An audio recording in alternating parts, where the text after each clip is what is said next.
So a crucial part of game day is the spirit of game day and the cheering that goes on. Joining us is Bruce Bills. He's the head cheer and mascot coach here at Texas Tech, and they're getting ready for game day just like everybody else. So Bruce, thanks for allowing me to be here and to see what goes into this. What goes into preparing for game day? A lot of just preparation and running. I try to think of every combination and situations that we can go through. I try to prepare them as much as possible. So what they're doing now back there is we do a timeout routine, second quarter. And so we're going through those skill elements that we have and just practicing it. You have to go through just like football players, go through it multiple times, make sure it's getting right. And then we'll go into our game day elements and we'll split into our game day squads and we'll go through all our timeout routines. So for every timeout, we actually go on the field and we do 2 or 3 skills. And so we go through all that to make sure you know where to go, what partner you're lifting, what position you are, all that. Because there's a lot of choreography, but also unplanned moments, I would think so as well. Yeah, you have to be prepared for anything. And this week of all weeks, you know, there's 19,000 things going on in the field. Normally, 10,000. But add a little bit just with the game day element of it, but it makes it fun. So. And for big games like this, there are probably some outside events outside of the game that you guys are also assigned to maybe go be a part of. I'm assuming y'all will be at game day. So tell me about what goes into preparing for those things. Yes, a lot of it is just the scheduling piece of it. For me to make sure we are not overusing our student athletes to where they're making sure that it's spread out. They have a little bit of a break during the game. Our normal game day is a 7-hour day. Now this just adds a couple more hours to it, and we're very glad to do it. And so we'll go to game day. We'll have half the group start the show, and while the other group is doing Raider Walk and welcoming the team, getting on that, then we'll switch it. And then we'll go through, and during the actual game day, we actually will go through all these game day situations again and go through all this timeout pyramids, partner stunts, all that stuff too.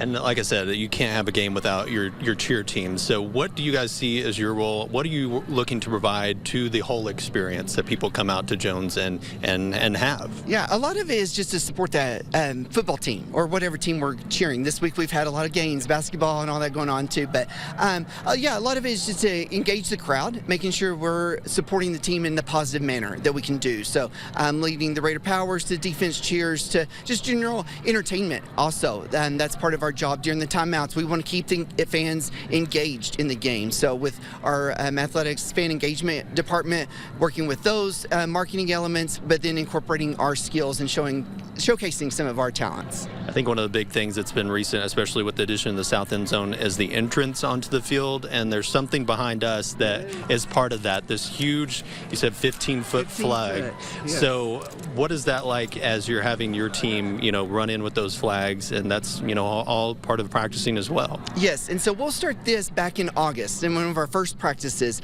that we'll have a little tryout for the flag and who gets to run the 15-foot. Then we have Texas Tech spelled out, as well as several double T's. And so that's just part of the pageantry and the grand entrance that we want to welcome our team to the stadium and then intimidate our opposing team. When they see all this stuff going on the field, it just makes a special moment. So.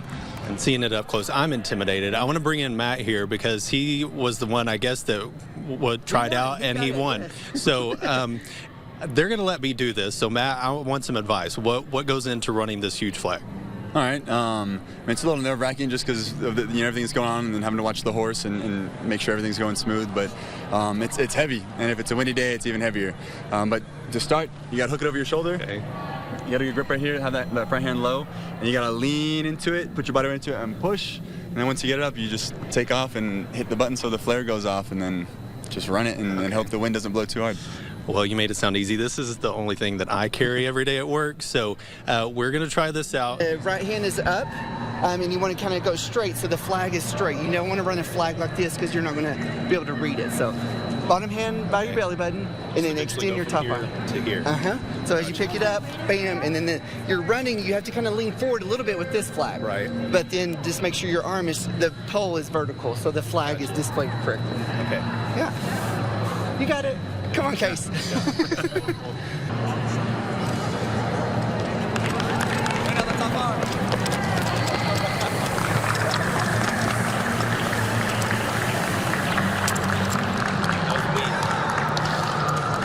So Matt, you were telling me that it's kind of nerve-wracking because you get one shot at that, right? Right. So I did that was enough for me. I'm out of breath. How do you do it in the moment and you're looking all around the stadium, seeing all the fans? Just make sure I do it right. Think about the technique, especially getting that arm locked out and leaning into it. And then make sure the flare goes off at the right time, and watching the horse too, to make sure just being aware of my surroundings. Just take all that into consideration and then just enjoy it. 'Cause it is a lot of fun. Yeah. It's cool. Because there are pyrotechnics involved. I didn't want to do that. But Bruce, what does it mean to you guys to have that fan engagement? They're involved with you guys. They're playing along.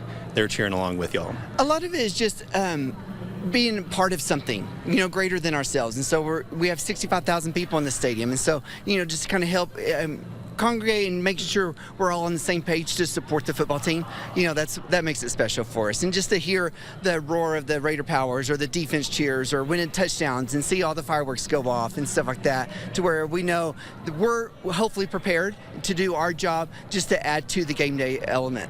Well, thank you guys for letting me try that. You did great. I'll have to go review the video to see how it looked, but it was really fun. And I really encourage you guys to support this team. They're doing great things out here, and Reckham Tech.